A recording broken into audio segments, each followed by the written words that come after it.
Welcome to the Deep Dive. We jump right into the stories really shaping things around us. Today, we're heading into Mumbai, bustling, vibrant, but right now, also incredibly tense. If you really tune in, past the usual city sounds, the taxis, the footsteps, there's something else, a powerful story unfolding. Thousands of people, thousands of voices making this critical demand. It's echoing through the city. It feels like a real flashpoint, honestly. High tension. And our job today is to, really trying to understand what's going on, every layer of it. Exactly. That's what this deep dive is all about, trying to cut through all that noise. We're going to unpack this whole situation piece by piece and really get to grips with what's truly at stake in these Maratha Quota protests. We need to look at the history, where this all comes from, what's happening right now on Mumbai streets, and frankly, the massive implications this has for justice, for order, for Maharashtra itself. Okay, let's do that. To really get the intensity now, we have to start with the community involved, right? The Marathas. I mean, that name carries so much weight in Maharashtra. Power, a huge legacy. You immediately think of figures like Chhatrapati Shivaji Maharaj. His name still resonates, holds so much pride, so much history. And traditionally, they were landowners, powerful figures in agriculture, deeply woven into the state's fabric. But here's the twist, isn't it? Despite that prominent past, so many Marathas today are facing just immense, very real challenges. How did that happen? It's fascinating, really. That legacy is undeniable, but the why behind the protests now, it's rooted in very modern economic struggles, stuff that's hit them hard in recent decades. We're talking things like, land holdings getting split smaller and smaller over generations, widespread problems in farming, agrarian distress, which hits many communities hard. And then there's the tough reality of, limited access to modern education, to good jobs. So it's not just about past glory, it's a serious reality check for a group that was historically dominant. And what's really interesting, I think, is how economic liberalization, the very thing that promised growth, seems to have, for many rural Marathas, actually weakened their traditional base. Now they're competing for scarce government opportunities, often through the reservation system itself, the system designed to help others.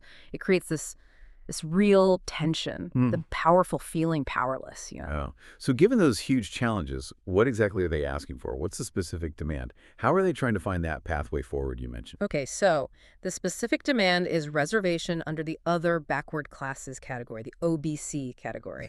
And the key part here, the really crucial bit, is they want to be recognized as Kumbhis. Now, Kumbhis are already a subcaste within the OBC framework, so it's not about inventing a whole new category. It's about fitting into an existing one. It's quite strategic. And like you said, this isn't new, not at all. They've held something like over 30 massive marches, very disciplined, across the state over the years, all pushing for these benefits. Right, the Kumbhi status. What's the specific significance of that? It sounds quite technical, almost a legal angle. It is technical, and that's exactly why it's significant. It offers a potential legal way in. This isn't just wishful thinking. It's based on looking at historical records, things like the Hyderabad and Satara gazetteers. These are old official government documents, from the colonial era. They detailed land, caste, social structures. So the idea is these records might provide evidence, historical proof, to establish Kumbhi lineage for some Maratha families in certain areas. It's about trying to get these benefits without blowing up the existing quota system for other communities, which, as you can guess, is legally very complex, very delicate. It means digging through old records, careful legal arguments. Okay, let's shift to right now. What's happening on the ground? The immediate impact. We're talking Azad Maidan, South Mumbai.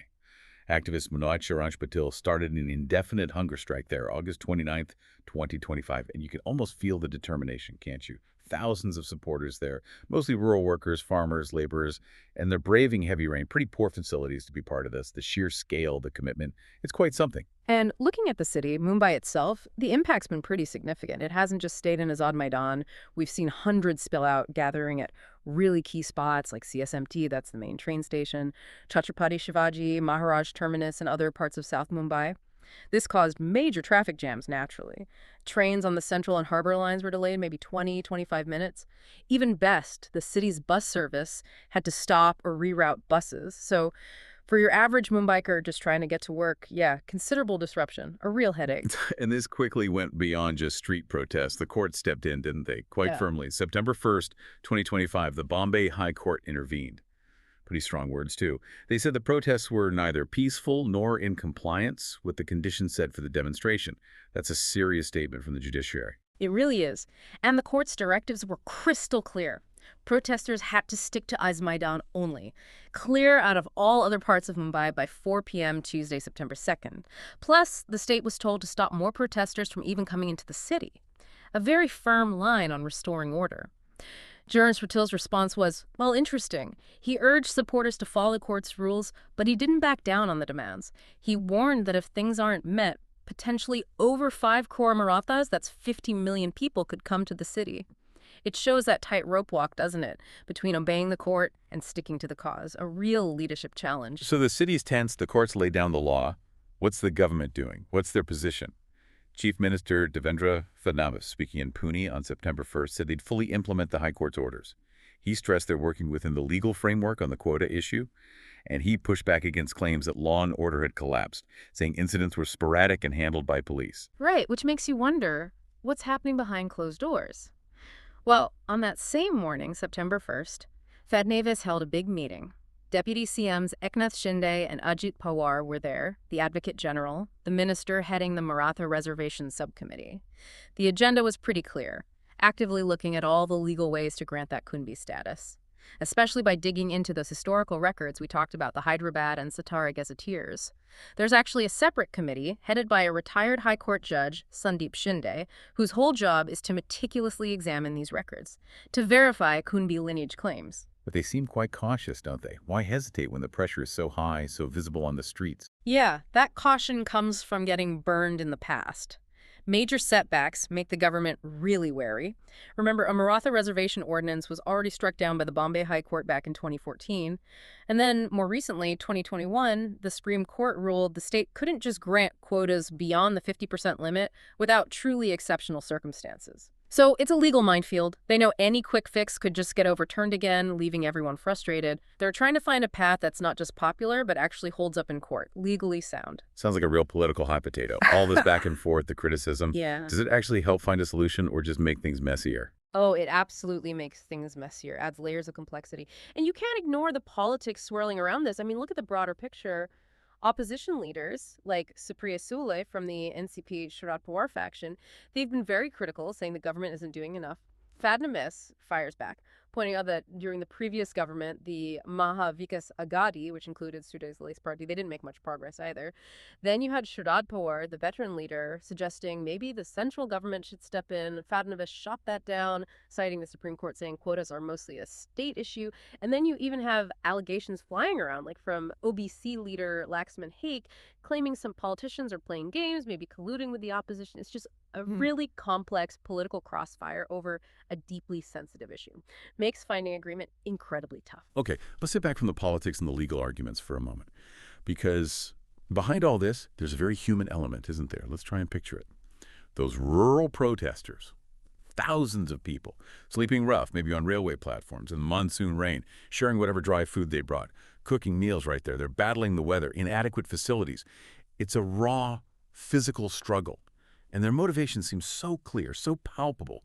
This belief that reservation is their ticket, their hope for a better future. For their kids, maybe higher education, a steady job. It's powerful. And there's a fascinating contrast there, isn't there, between those rural crowds physically present and the relative absence of urban Marathas, especially white-collar professionals. Now, their reasons might be practical. Heavy rain, overcrowding, maybe commitments like the Ganesh Festival happening around the same time. Their support often comes differently, maybe through social media or financial help, which is still support, of course. But it does highlight a kind of divide, doesn't it, within the community itself, about the urgency, maybe the methods. It raises questions about how uniform the economic impact really is. Urban professionals might have different anxieties, different priorities than those facing agrarian distress directly. It sort of shows an economic divergence within the caste group itself, and maybe questions the long-term intensity if key segments aren't on the front lines. That also connects to a cultural point that came up, didn't it? Chief Minister Fadnavis invoked Shivaji Maharaj's legacy. He used it to condemn alleged incidents like harassment of female journalists during the protests. Yeah. He questioned if that kind of behavior was befitting the culture of Maharashtra. He basically asked, if people support that, where's the culture heading? It shifts the conversation beyond just law and order, right? It touches on dignity, restraint, the values tied to the Maratha identity itself. And if we zoom out even further, look, this Maratha Quota issue, it's bigger than just Maharashtra. It really echoes similar movements we've seen elsewhere in India. Think about the Jats in Haryana or the Patidars in Gujarat. It taps into these fundamental questions about social justice, doesn't it? About the economic anxieties of castes that were historically dominant but are now facing challenges in the modern economy. And it highlights the huge ongoing challenge for India's whole reservation framework. How does it adapt to new demands? How does it balance competing claims while maintaining social harmony and staying within constitutional limits? This isn't just a Maharashtra story. It's part of a national conversation about fairness, opportunity, and who gets what in a country that's changing so fast. So, summing this up, it feels like a really pivotal moment for Maharashtra. A real test, testing the state's ability to balance demands for justice, keep order in its major cities, and, ensure everyone feels included. It's just deeply complex, isn't it? Trying to meet these social aspirations while working within those strict legal boundaries we talked about. It's a massive test for the state's leadership and for its people, too. Absolutely. And that really leaves us with a big question hanging in the air, doesn't it?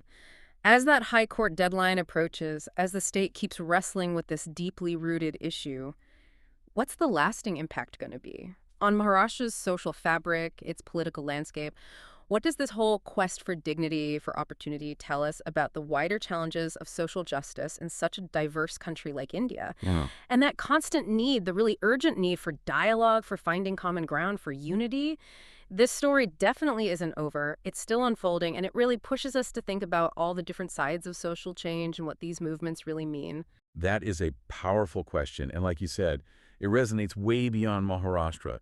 It's a reminder these aren't just legal fights, they're deep statements about identity, about belonging in a world that keeps changing. Thanks for diving deep into this with us today. We'll definitely keep watching how this unfolds.